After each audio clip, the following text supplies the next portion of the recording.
Hello, Voices from the Bench community. Pat Kuhn from Ivoclar here.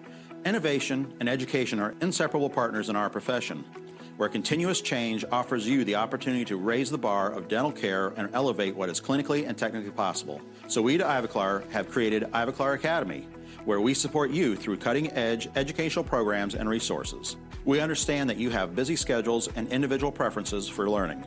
To help leverage your time and maximize your learning experience, the Academy has educational opportunities that are easily accessible and fit any learning style. Whether you are looking for an in-person program or for virtual education, Ivoclar Academy offers multi-channel opportunities that allow you to learn at home, in the classroom, in the office, or on the go.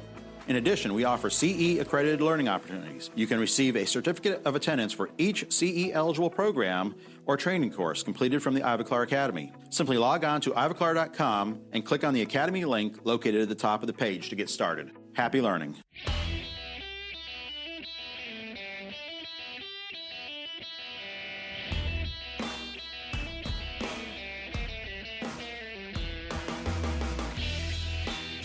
Welcome to Voices from the Bench, a dental laboratory podcast.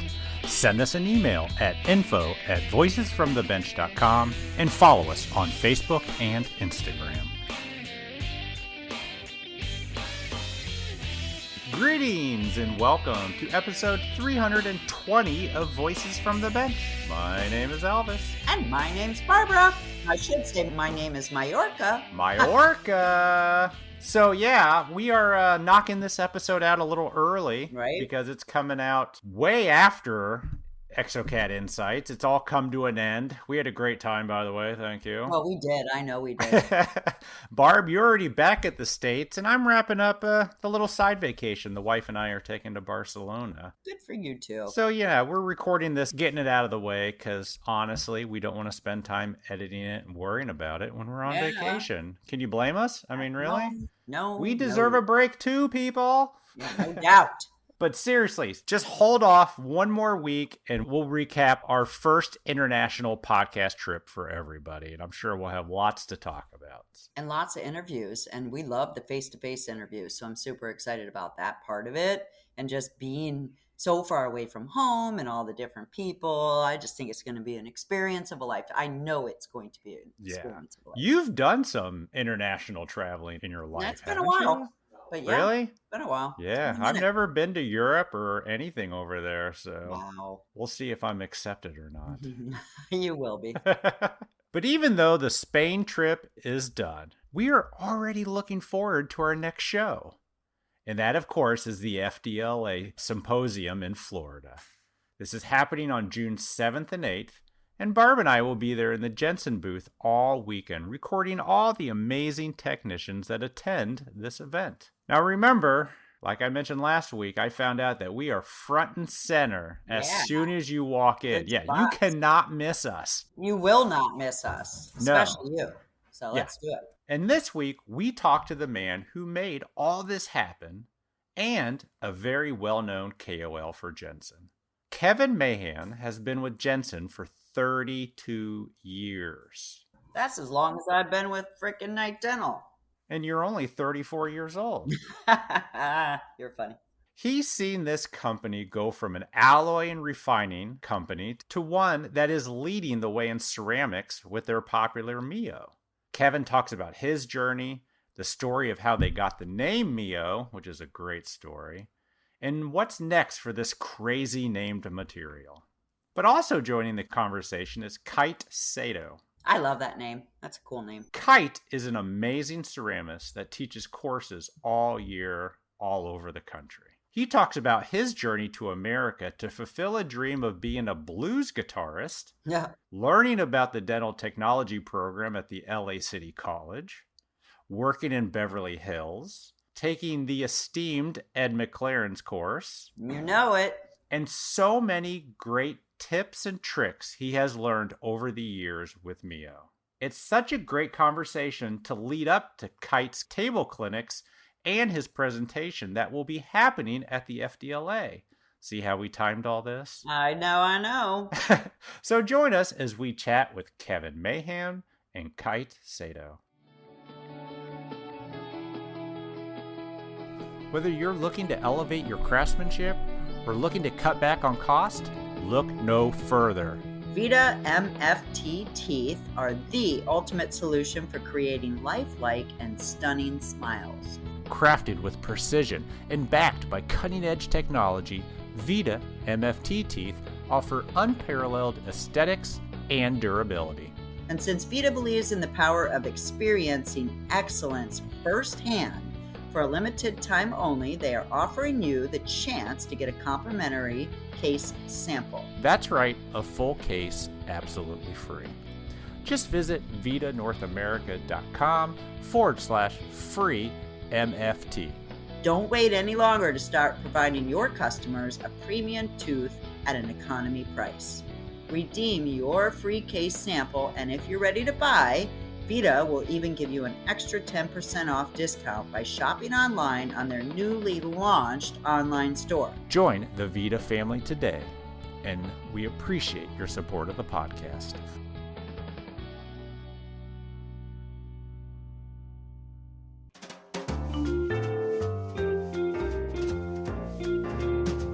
Voices from the Bench. The interview. So Barb and I are super excited for today's conversation. I think it was at Visions 21 where I finally met Kevin Mahan and went up to him and said, "Hey man, there's so much MIYO talk on the podcast. I think it's time to have you on the podcast." Yeah. So we'd like to welcome from Jensen Dental, Kevin Mahan. How are you, sir? Thank you, Elvis and Barb. I'm doing great. And I think you're accurate. That is about the way it went down at the Vision meeting. Thank you for having me. Absolutely. And I mean, just thanks for MIYO, I guess. It's been so popular. Oh, yeah. And we had a run of guests that specialize in MIYO and we're very passionate about it. And I'm glad we were able to make this connection. And what's cool about it is not only are we talking to you, Kevin, but you've brought on Kite Saito, who's a KOL for Jensen. How are you, Kite? I'm good. Thank you very much for inviting me. Thank you. How are you, Elvis? How are you, Bob? I am great, thank you. Super excited because I love MIYO. I just got done using it right before I jumped on our podcast, and so I'm excited today as well. Awesome. I'm super excited too. Yes. Yeah, and Kite, we've had a few guests mention you in the past. Oh, really? Learning from you, taking courses. I can't say exactly which course they were referring to, but I know your name has come up a few times, and we're extremely happy to have you on. Oh, it's such a pleasure. Thank you very much. Absolutely. So let's get started. We always like to kind of find out how people get into the industry. Kevin, I kind of want to learn from you how you ended up at Jensen. What's your background? Full disclosure, though, Kevin and I have known each other many, many, many years, so I'm excited to hear your story as well. And you still wanted to come on the podcast? Can you believe it? Yeah, we Barb, we do go way back. I'm going to date myself a little bit here by telling you that I've been with Jensen for 32 years. Awesome. Oh, wow. Wow. 32, right? That's in dental years, that's like 64, I think. I think it's like 120 personally. Interestingly, I went to school, started in engineering, got a business degree. I had two neighbors growing up. One was a dentist, and the other one, interestingly, was a metallurgist for J.M. Nay Company in Bloomfield, Connecticut. Those were your neighbors? Oh. Yes. That's crazy. Small world. Dentist on one side, metallurgist on the other, Barb. That's the stuff interesting stories are made of. But back then, we had newspapers, believe it or not. And I answered an ad for a dental company in North Haven, Connecticut for a sales position back in 1992. So that's how Jensen came to be. I asked my neighbor who was a dentist.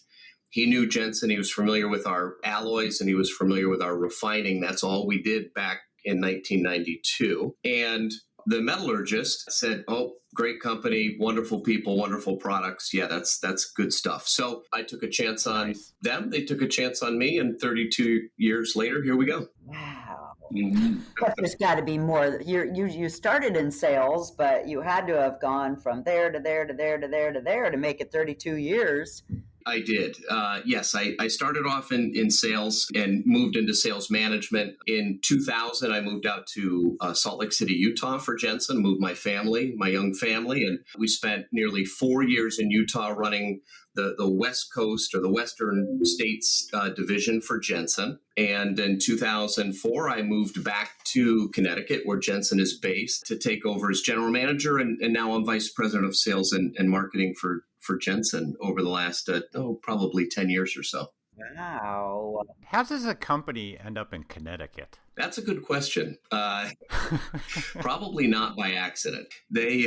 Walter Jensen, who was one of the founders of Jensen Dental, worked for a neighboring alloy manufacturer, dental manufacturer, and just had a vision of being able to manufacture things a little differently, right? Wanted to do it his way. So he opened up a shop and in his garage, believe it or not. That's how Jensen started, in Walt's garage. And they struggled along the way, like typical small business starting off, but finally got the wheels up off the ground. And Dave Stein joined the company in early 80s and really started to take it places. And we've grown ever since, from an alloy and refining company to a ceramic company with creation for many years, investment. Sure. Got into digital. And I'm proud to say, as a part of MIYO, its concept, and watched it come to be with some brilliant minds that created it. And we've been having a great time with it over the last 7 years. It's really had a big impact. It's hard to believe That's all that's been around? Yeah, I was thinking the same thing, Elvis. Believe it or not. What year did Jensen start? Are we talking 70s, 80s? Yeah, 1978. Oh, I won't tell you what year I was born. 1978. That's exciting. Do you still sell alloy, or are you completely out of that business? No, we're one of the few that have hung on. So we still manufacture alloy, but if we were dependent upon that, like both of you work in labs, Yep. Alloy is a small percentage probably of the units you're producing.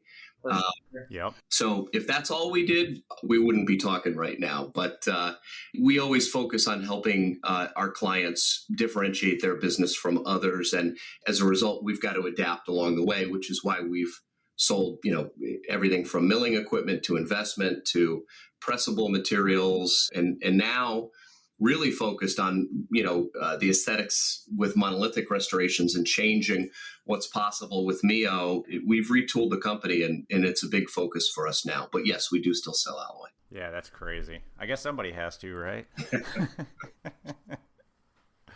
So, Kite, let's hear your story. How did you end up? Your turn. Yeah. Oh my God. How I end up with what? How did you end up in the dental laboratory field, I guess? Take us back to how you got in it and who you knew. And normally somebody knows somebody, a family member or something. So we're just... I see. Actually, my family background has nothing to do with dental. And I was born in Japan, right? Yeah. And I was in Japan until 20 years old. And I came to the U.S. because, believe it or not, I like music, okay? So I was playing in a band. Okay. So you came to the U.S. in a band? Yeah. Oh, that's cool. What do you play? I play guitar. Nice. What was the name of the band that came over? I've been through many bands. Many bands, playing with a local clubs. Mainly like a blues music. That's what I like. You say blues? Yeah. Wow. Very cool. Yeah. But I did that for how many? Maybe 5-6 years here, right? And after 5-6 years of doing things, I found my guitar player sucks. Oh. You're not making any money. Exactly. Yeah, you can get a little, the tips, a little bit of a tip, but it's very hard. And there are so many talented musicians, especially in Los Angeles, right? It's a big city. Oh, is that where you went? Yeah, I was in Los Angeles. So you went to LA to make it big. That was your idea, is to be a musician. I mean, I was not trying to be a star or something, rock star or something. But I like to continue what I like to do, Yeah. So I went there and I like American music, American culture. So I wanted to see with my eyes, and that's how I end up coming here. But like I said, it's very, very difficult to make a living Oh, doing music. You know that. And at one day, at a certain age, I have to change my mind that I need some kind of profession to make my living. yeah, you need a job. Yes, exactly. So that's how I turned into this field, because I thought it's a good field because I like to work with my hands and I like to make something. Well, how'd you find out about it? I don't think probably most musicians don't even know about us.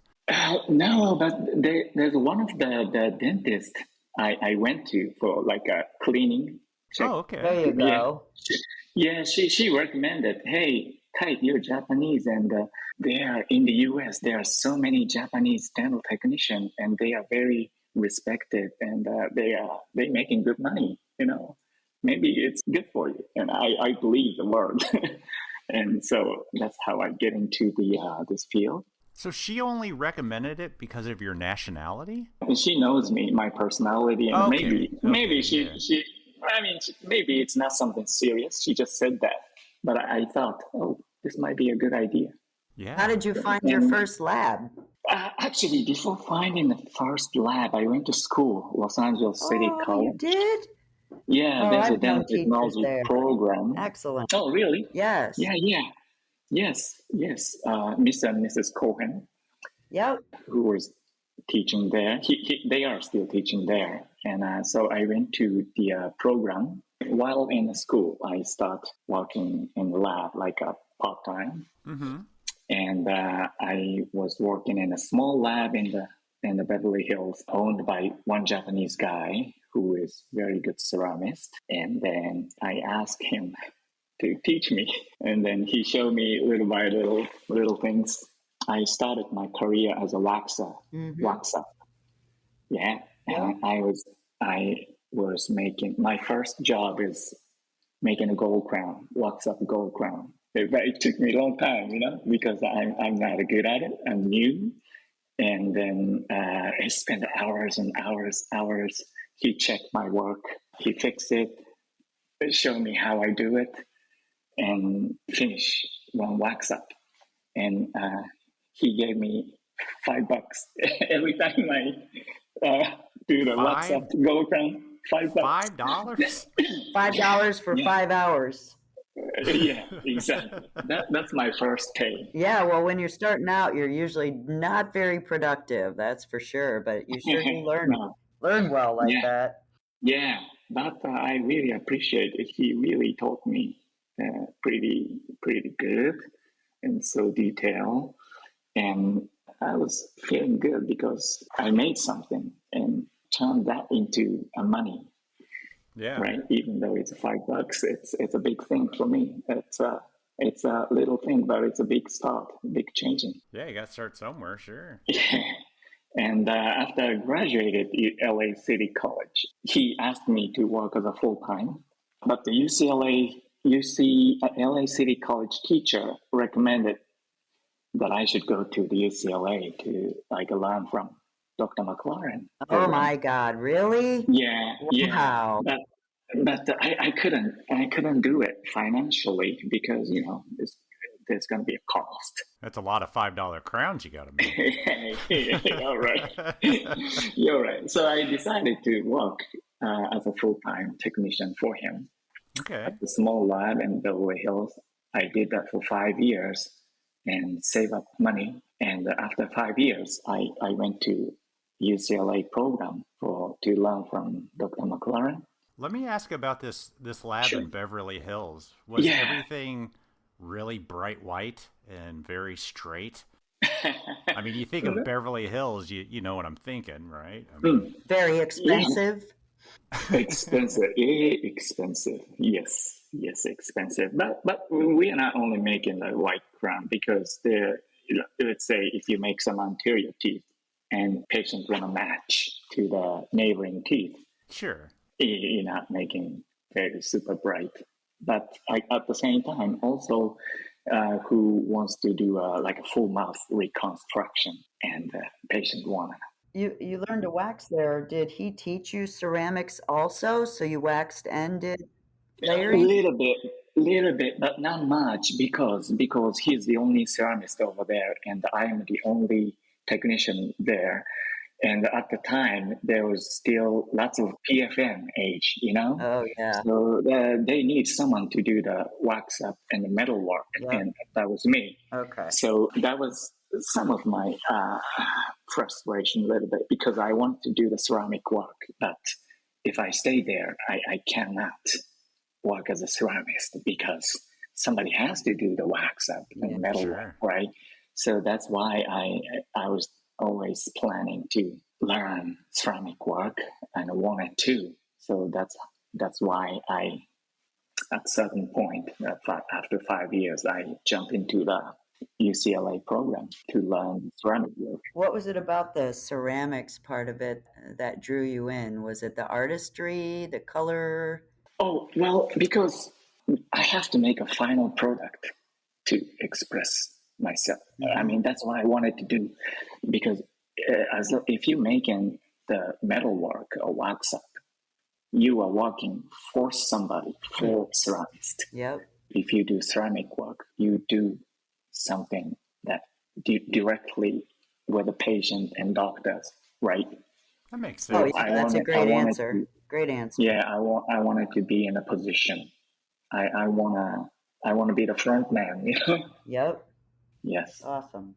Plus, it paid $6 a crown. It's more than that, Elvis.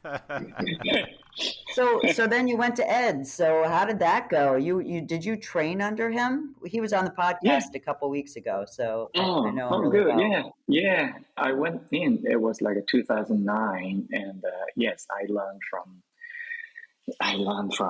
Dr. McLaren. Was he tough? Yeah, he is. He's tough. A tough guy. Yes. Yeah, he make you do it 5, 6, 7 times until you got it right. Exactly. That's cool. Yes. I've heard legend stories about his courses. Yeah. Mm-hmm. And also, there's going to be my classmates who has the same mindset as me, right? That's important because we can always learn from each other and influence each other in a very good vibration and environment. That's one of the great time. How many people were in the course with you? I think it was 8 or 9. Oh, that's nice. I mean, kind of small. Yeah, it's small. It's pretty good. And how long was that course? 2 years? 2 years, yeah. 2 years. Take me through that. Take me the short side of that course. Like 2-year course like that. Is it all ceramics? Is it photography, surface texture, tooth shape, everything? Yeah, everything. Basically everything. First day you learn from like a drawing. Yeah. Mm-hmm. With the pencils, art drawing. The first class is the drawing class, and then you go to the photography and learn the morphology of the teeth and the ceramic work.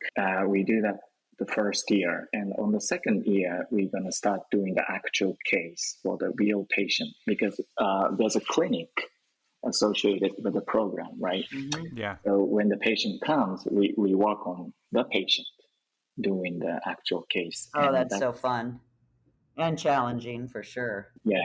Yeah. Is this the course where every student made the same crown for the patient? Yeah. Yeah, and then like the patient chooses which one they want. Yeah, exactly. That's crazy to me. Yeah, it is. How did they choose your crown? Yeah, one time, yes. One time. Does the patient have a chair and they like hit a button and they spin around like the TV show? The Voice? Is it like that, right? Or yeah, exactly. Yes, Kevin. That's hilarious. Mm. Were you still working at the lab while you were taking Ed's course? No, because that 2-year program is so intense. The class starts like 8 o'clock in the morning, right? And the many people stay until the midnight or past midnight. Oh, it was every day for 2 years? Yeah, 5 days a week. Yeah. Wow, I didn't know. I thought it was like a once a week type deal. No. Ed McLaren's a ball buster. Yeah. I think that's pretty clear, but you sound like you were super jazzed about it. You still sound like you are. So it must have been like a defining moment for you. Oh, yeah. Yes. So many nights I stayed up and I finished working like at 3 o'clock in the morning. Jesus. Go home, take a shower, come back. Yep. Something like that. Yeah, I did that for 2 years. At least you showered. I mean, yes, it's a lot of things, a lot of work. MIYO wasn't around back then. What ceramics were you being trained on? Oh, I was using the Vita VM9, sure. VM13, you know. After I graduated from the program, I started working in another lab in the Beverly Hills. And there I was using Emax Ceram. Another lab in Beverly Hills? How many labs are in Beverly Hills? Oh, there's it's so Beverly many. Hills. I don't know. There's so many. So what did you do at this other lab? Did you walk in and be a ceramist, or they put you back at waxing? No, after the UCLA, I got the first job as a ceramist. And I'm working as a ceramist ever since. Yeah. Was it pretty easy to get the job once you had the UCLA certificate or diploma? Well, that helps. But I was lucky. I think I was lucky, and I was there on the right time. Yeah. Right place at the right time. Sometimes that's all it takes. Yeah. Yeah, and I think I'm a very lucky person to meet some good people. Yeah. And that always happens each point of my life. Yeah, so that brings me to how you met Kevin. How did you guys meet? Well, stalk is a strong word, Barb, so we won't we won't use that. But I follow the industry, try to follow the industry pretty closely. I look at social media a lot. That's become a huge platform for people to share their work and express themselves. And we knew of Ozark Prosthodontics, which is where Kite is now in Fayetteville, Arkansas, with Dr. McNeil. Very well respected prosthodontic practice. Wait a minute, Beverly Hills to Arkansas? Oh yeah, yes. Okay, we'll get that story in a second, but go ahead, Kevin. Sorry. Might be more important than what I'm saying, I think, because how do you go from Beverly Hills to Arkansas? I know, right? There's something happened. There's a joke in there somewhere, but no, it's a pretty cool story from Kite. But so, we knew that Kite layered restorations at the time. He dabbled with MIYO, but we saw certainly his intrinsic ability to make a tooth or a crown look like nature. And so we started talking, and it was even during the pandemic when we really started talking. And we invited Kite to come up to meet with Don. Don Cornell is somebody that Kite had looked up to in the industry for years, and had the opportunity to spend a day with Don. That was a couple of years ago, and they hit it off. And Don pushed Kite a little bit and said, I think you can do with monolithic what you're currently doing with layered in a different way, and kind of dropped the challenge bomb on Kite to pursue that. And Kite, I won't speak for Kite, but I know there was kind of a mental conflict or a personal conflict being a ceramist, thinking, how can I make it look beautiful if it's monolithic? But Kite will probably tell the story that he's in a prosthodontic practice producing all on four, very expensive, very complex, zirconia full arch bridges. And when you layer them, there's a risk of fracture, and they had seen some fracture. So the doctor was interested in reducing fracture rates within the practice as well. And I think Kite saw this as an opportunity to find that with aesthetics and combine it. And that's really where it all started with Kite and Jensen. Wow. So did Don teach Kite how to use MIYO? Not really, did he, Kite? Oh, but I saw his like online lectures and stuff, Yeah. and that not directly personally from him, but I looked up his videos, like for the MIYO education video. Yep.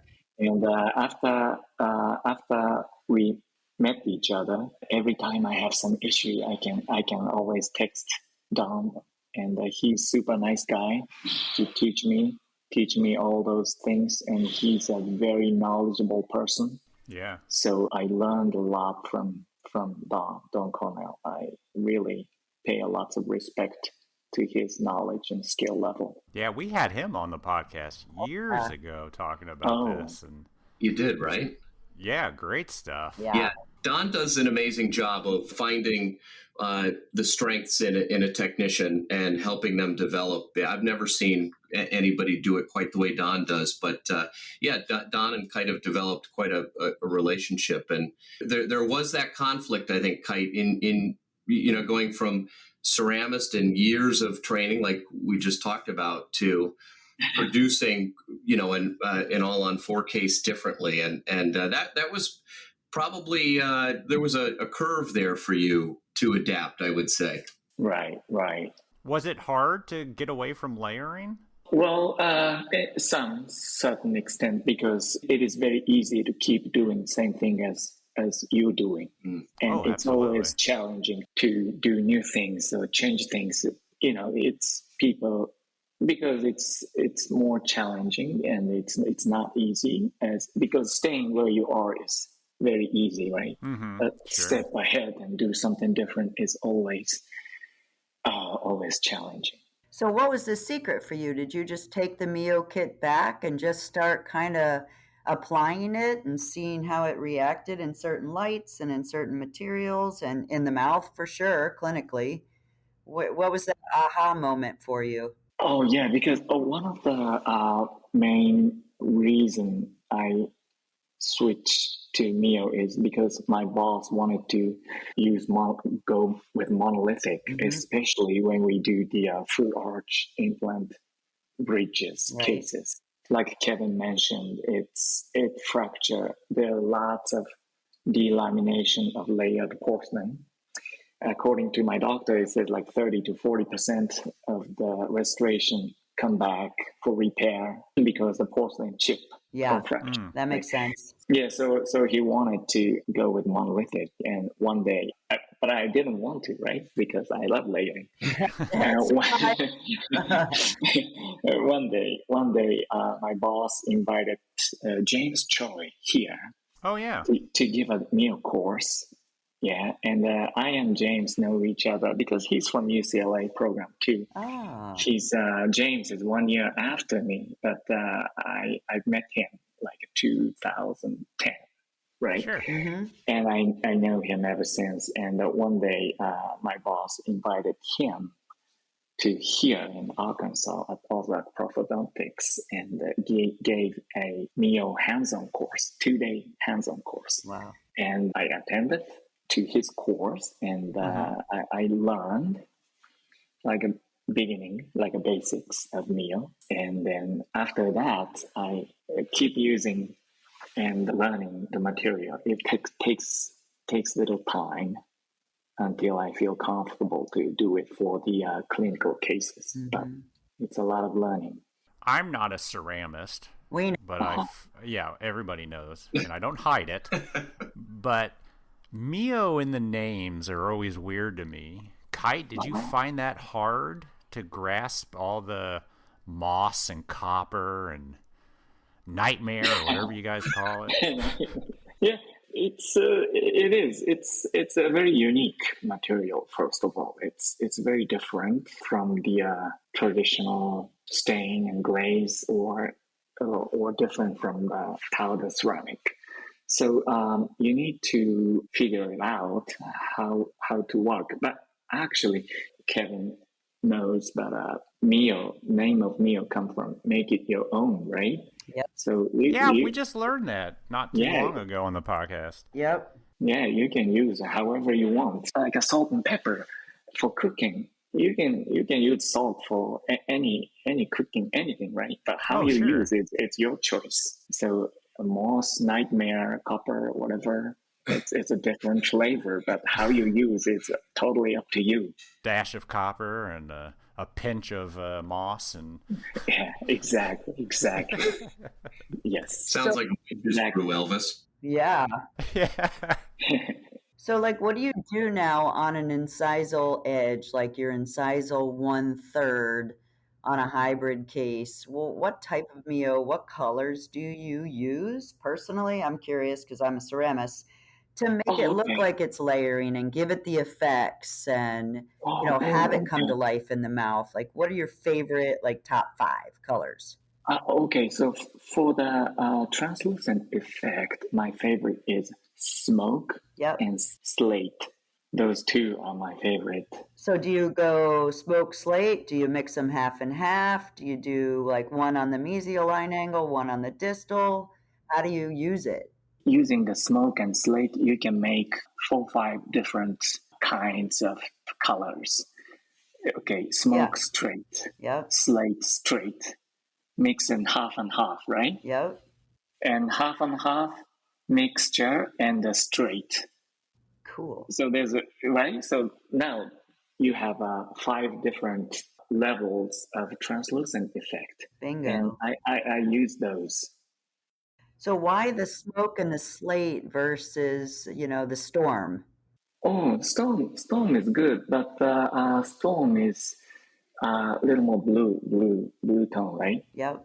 I can use on the very corner, mesial Gotcha. distal, Okay. but on the center area of the incisal edge, Mm-hmm. I prefer to use those smoke slate mixes. I'm going to try that today, right? Sure, please. I'm picking your brain specifically so I can go back and work on a case and mix it that way and see what it does. Yeah. I'm super excited. Please. Okay. Well, let me ask a dumb question. Yellow and blue make green, right? I get that. Slate and midnight make. Does that work in this system?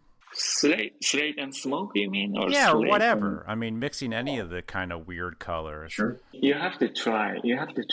When I think of MIYO, there's like a high opacity, translucent, medium opacity level. But I just look them as a color. Okay. Look them because I don't like to think very complicated way. I'm a very simple person. Yep. My layering or coloring. If you look up on my work on my Instagram, Facebook, you find it's very, very simple. Very simple. And mine is not complicated. I don't think too much. I just see the color. Okay, and you can mix colors, little different colors, but anything goes. You can mix anything, any color. And what I usually like to do is looking at the picture of natural truth. Mm-hmm. Try to make something similar, right? Yep.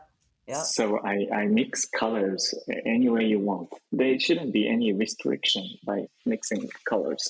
And the pre-fired colors are what the color is fired, right? Yeah, that's a great thing about this product. Correct, Kevin? It's one of the biggest advantage of this product is you see the result before you're firing. And it doesn't change. Correct. Yeah. Exactly. That was one of the main features we wanted to create with MIYO is the refractive index of the material wet is the same as it is fired. So you essentially can see what you're going to get before you fire it. So there's no surprises when the program's done. Yeah, because traditional porcelains, I mean, they're like weird colors compared to what they come out of the oven, right? Yeah. Yeah, okay. I just want to make sure. Like I said, I'm not a ceramist, but I used to walk back in that room and they'd be putting bright blue on a crown, and I'm like, what are you doing? But so your R&D department, Kevin, they must have been pretty amazing. They must have had a lot of trial and error to get it to stick the way and come out the way it does. And the temperatures and just everything. Yeah, I've been with Jensen, as I said before, a long time, and we've launched a lot of products, and never have I seen everything align and come together like it did for MIYO back in 2017 when we launched it. A lot of, I think, great minds played a role in MIYO. Sure. You know, James Choi, Don Cornell, Joe Weber is a counterpart in Europe. And of course, you know, where the material was made had a lot of experts as well. So yeah, it's amazing to, you know, to see your baby kind of grow up and be recognized the way it is. So it's fun. And arms open. I mean, ceramists around the world just absolutely rave about the material, myself included. I mean, it's kind of rare. You haven't seen a material take over like the MIYO has. Yeah, you know, I kind of joke around that it's the friend at the party that everybody likes. There's nobody that doesn't like it or talks behind its back. Everybody kind of loves MIYO that has used it or tried it. So we're having fun. We've got more stuff in the works, so we're not done yet. But yeah, it's had a global impact, to say the least. What do you mean you have more coming? Like more colors? You know, we're going to, Elvis, the next material color we come out with, I think we should have you name it. Yeah. Oh, yeah, there you go. You know he's going to mispronounce it, whatever it is. Yeah, keep it simple. Take me through the structure material that Elvis is going to name. Like, how did you guys come up with that? Way back in the day, I used to mix glaze and add-on material to add my contacts and my margins. And then all of a sudden, I come across the structure and it's similar and it's amazing. But like, how did you guys come up with that? Because that's probably one of my favorites. The different ones, the structure enamel, the enamel's unbelievable. Yeah. Well, as you kind of indicated, you know, MIYO is broken down into two components. We've got MIYO colors, which have varying levels of translucency and color and chroma, right? Color saturation. And then structure, we've got, I think in the tooth kit, we've got maybe 4, and we've got a few more in the pink. And really the intention behind structure was, you've got a monolithic restoration. We're going to get the characteristics, the shading, color saturation from the MIYO colors with color and contrast. And then we're going to get our surface texture, subtle, shape changes with structure in a skin layer. So it's not really like you would use enamel over layering ceramic, right? You'd put it over the opacious dentin and dentin. It's really meant to go on in a very thin layer to get that surface texture, a little bit of light diffusion depending on which one you use. And it is a unique material. I will tell you, it's probably the most misunderstood or the least understood material in the MIYO kit is structure. I like to use it sometimes if I have a deficient line angle, or if I need like a little corner or just maybe a bulge area. And I tell you what, you put it on, it doesn't move, it comes out, it's glazed, it looks amazing. Misunderstood. That's sad, because people need to know how awesome it is. Well, we're working on that, and Kite in his education, I think, is playing a really critical role in that. It just, you know what, Barb, when you probably opened the jar for the first time, you looked at it and said something's wrong, because it doesn't look like the other materials, and you need to treat it differently. Kite, not only with MIYO colors, but with MIYO structure, has a real grasp of it. A little bit of learning curve, but once you get it, you realize what you can do with it. And, Kite uses it in many different ways on his restorations, and he's one of the masters of it. So Kite, take me on that journey. How do you use the structures? Not the pinks and things like that, but just like the enamels. Oh, and on teeth? Yes. Yes. There are people who doesn't use structure at all, and I'm okay with that. But I personally like to use it because that's the material that allows you to add very nice surface texture onto the restoration, and that gives life to it. So I always like to use structure on the teeth, and I mainly use high fusing structure. There's 2 kinds, enamel and ring dot. And the advantage of that is the firing temperature is higher than the regular structure.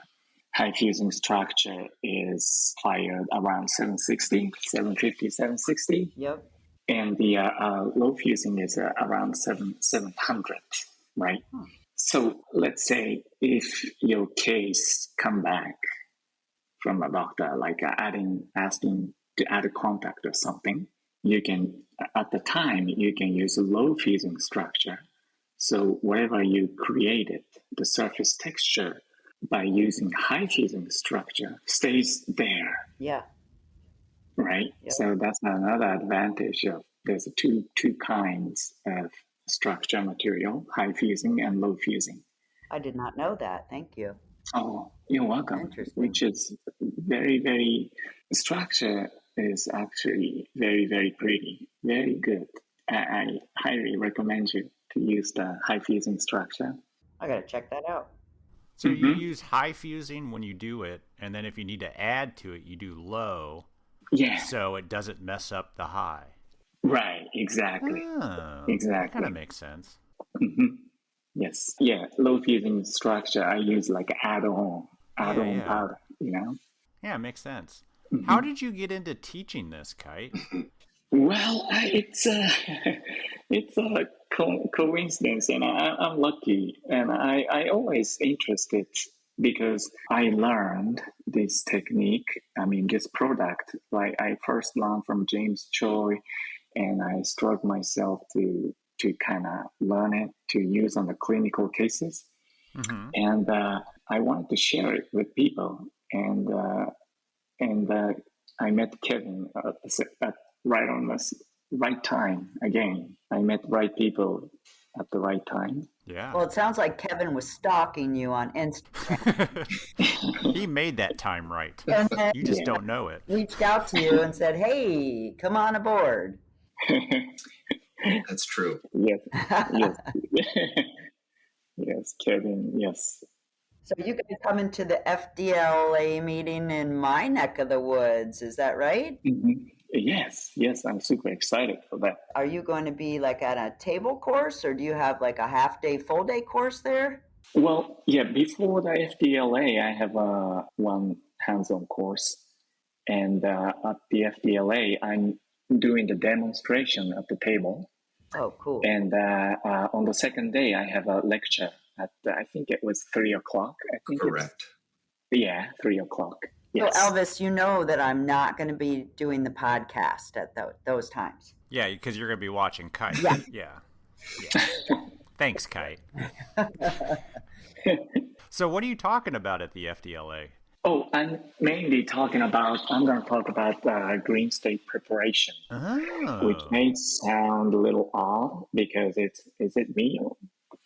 You know, but preparation of zirconia is very important to me.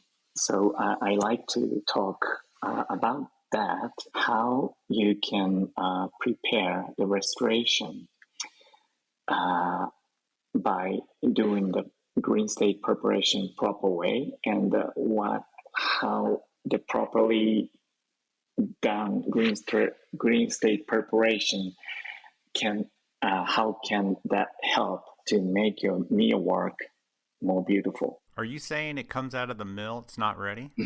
You have to do more to it? Yes, exactly. So exactly. you're applying the MIYO colors before you sinter and texturing all of that? No, but first of all, milling machine is not perfect. It doesn't mill the restoration in a perfect shape. Like, for example, nowadays everybody uses the design software, right? To design the restoration. But the milling machine doesn't replicate your design 100%. At some part, you have to do it with your hands. And I'm going to show exactly what you need to do to make your milled restoration exactly like your design. Well, that sounds super exciting. Is that because of the limitations of the burrs? Yeah, that's one of the, yes, exactly. Yeah. Yes, Elvis, you are super smart. Yes. Look at that. Limitation of the bar, shape of the bar, all those things. Yes. So what, do you go in there and just open up the embrasures more, give more. Exactly. Yeah. Exactly. How long do you spend doing that after a mill, do you think? Usually I use like an hour. Oh, wow. So, yeah, for full arch. That's some time spent. It is. But I always like to make my work look nicer, and that's what my boss expect me. My boss Sure. don't want me to do the sloppy work or like average work. Always want me to do nice work. And it makes more sense doing it in the green stage because it's softer and you don't have to dig into it. And Exactly. Once it's sintered, the zirconia is very hard and also brittle. Yeah. If you try to grind it with a diamond bar or something, it will weaken the zirconia. So you better do it before sintering. Yeah. Smart. And those things, and I like to talk about. Also, coloring, how you color the zirconia before sintering, and how much it will help your MIYO work easier and make your work look more beautiful. That's the main thing I like to talk about at the FDLA.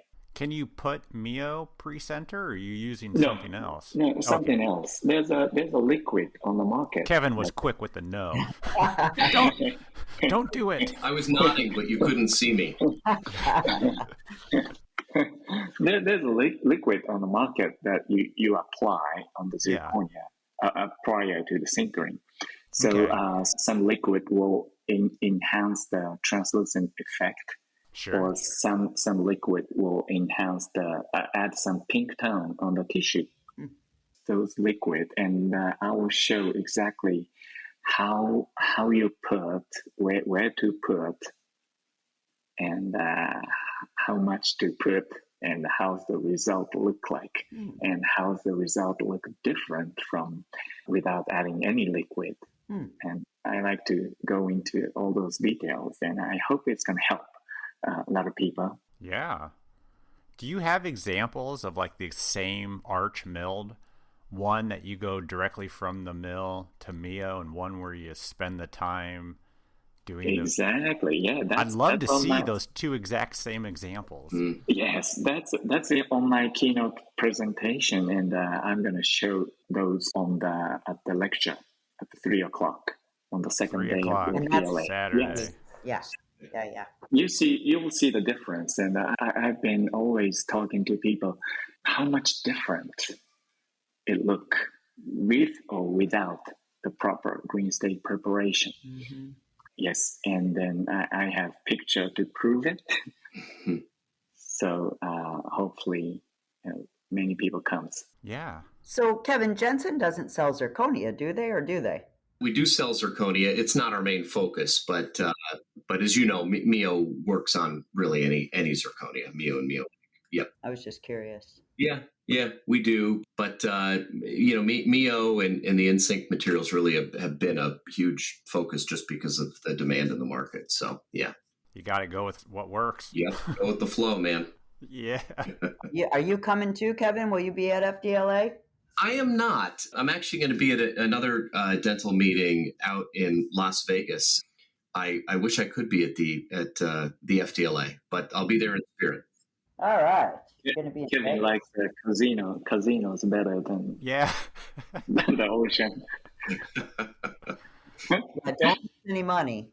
Oh, don't worry. I do a good enough job, spending my money. I don't need to have somebody smiling at me, increasing my odds, right? There you go. Yeah. At the blackjack table. But maybe I'll get into a little trouble. We'll see.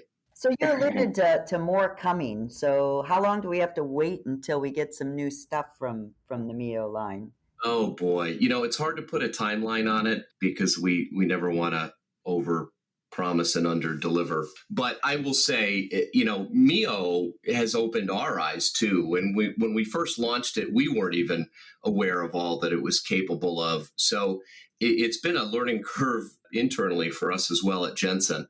And, when you've got brilliant minds that are involved in it, not only on the R&D side, but that are also master dental technicians and certified dental technicians, that's a kind of an interesting combination. And, everybody has seen the success that MIYO has had in the market. And we're saying, okay, where else can we take MIYO and MIYO Pink? How can we make it even better? How can we, add to the system? So, gotcha. It's hard to say timeline, but I can tell you we're excited about things that I'm being vague on purpose, because I'd like to wake up tomorrow, not get a threat from Don or somebody like that later. Did you tell Voices of the Bench? Are you crazy? Did you do? How many people listen to them? Yeah, there is some really awesome stuff, I think, coming, and it's a fun journey, and we appreciate everybody using it and finding their passion. I really think it's brought passion back to dental technology, because let's be honest, how fun was monolithic before? Not a whole lot of fun, not real pretty. No. I just love how when people put their work on Instagram, and I'll add Kite into this, they show, every single color, where it is, how they applied it, and every single area. And that is such a great learning tool. I'm teaching somebody how to use it right now, and I just make copies of all of that, put it in front of them and say, okay, these are different techniques. And it's just so much easier to learn from people that way. Mm. Oh, I love it. And then you got to remind them that they can make it their own. Yeah, who came up with that? So exactly. I'll keep that story short, but it's actually very interesting. James came to us one day. We had the product, mostly developed. The concept was formalized. And he came in one morning and said, MIYO. And I said, are you a cat? And he said, no. No. It's MIYO is a Japanese term, which means mystical or beautiful. It's a Japanese word. And we all were like, wow, okay, that's brilliant, right? Like, yes, yep. I think that's awesome. So as we started to do a little bit of research into that, we realized here in North America, MIYO in medical terms is often related to muscular related things. And thought that might be a little confusing. So we were sitting around the table and said, what if we put an I in between the M and the Y, and we can make the dot the part of the logo, so the little red target you see on MIYO. Yeah. It sounds the same, MIYO. Some say MIYO, it's MIYO. Yeah. And we locked it in. We registered the name and we rolled with it. Later, we realized in the Urban Dictionary, MIYO stands for Make It Your Own, and that was just confirmation that we picked the right name. That's awesome. Excellent story. Yep. All right, Kite, before we take off, I want to hear how you ended up in Arkansas. Oh, yeah, it's a very interesting story. I was working, I was in California, right? Yeah, Beverly Hills. Yeah, we know. Yeah, and then I always wanted to go out. So I made a post. I put my resume on the internet with a couple of pictures of my work, right? Yeah. And I almost forgot about it. And one day, someone called me from Arkansas here. Usually, I never answer those strange phone call from unknown area code. But somehow, I pick up the call, and that was here. One of the office manager here in the office and called me. Hey, are you Kite? And we are a dental clinic in Arkansas, and I'm looking for ceramist. Do you want to come? First thing I said is, hey, where is Arkansas? And some of us still ask that question. Yeah. And then we talk a little bit, and I like those people, and they asked me to come over on the weekend to spend some time and see what's going on here. And I came to meet Dr. McNeil and the people here, and I really like it. So I decided to come. Awesome. And you're doing very well there, I can tell. I'm trying my best. Yes. Are you the only technician at this office? No, we have 2 ceramists here and 3 CAD-CAM guy. Wow, that's a big lab in a office. Yeah, we are looking for another CAD cam guy. So if anybody interested, Oh, let there us you know. go. Good call. Who wouldn't want to work with the great Kite? Yeah. Yes. You just got to live in Arkansas, that's all. Yeah, exactly. But this is a nice place. Arkansas is very beautiful. Sure. Beautiful nature. Awesome. Yes. We're so happy you were able to join us. And Kevin, thank you so much. We are so excited. Barb and I are actually recording at the Jensen booth at the FDLA. It's been probably 2 or 3 years since we've recorded there. Such a great show. We're so excited to be back and appreciate the opportunity. And Kite, looking forward to seeing you and stealing Barb for an hour.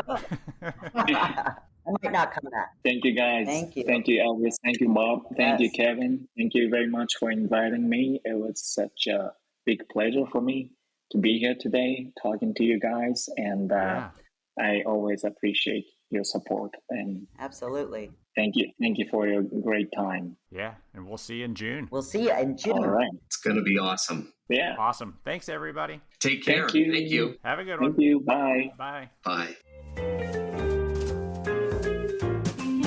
A huge thanks to Kevin and Kite for coming on our podcast and talking about all things Jensen and MIYO. And you guys know I love MIYO because everybody knows that I'm an avid user of MIYO, and I love some of the things that Kite was talking about.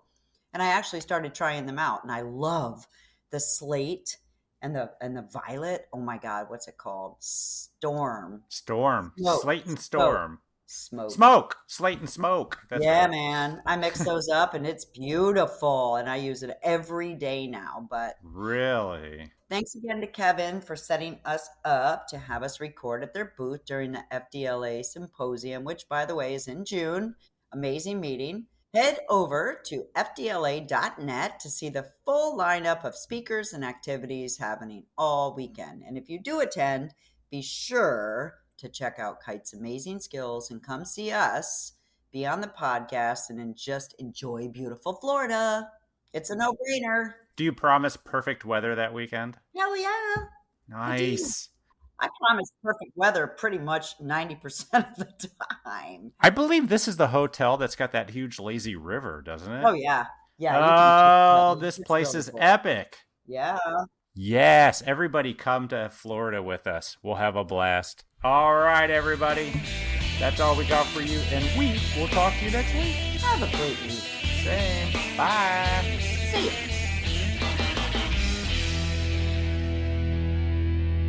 You know what? Okay, I'm going to tell you. I bought the Elvis suit.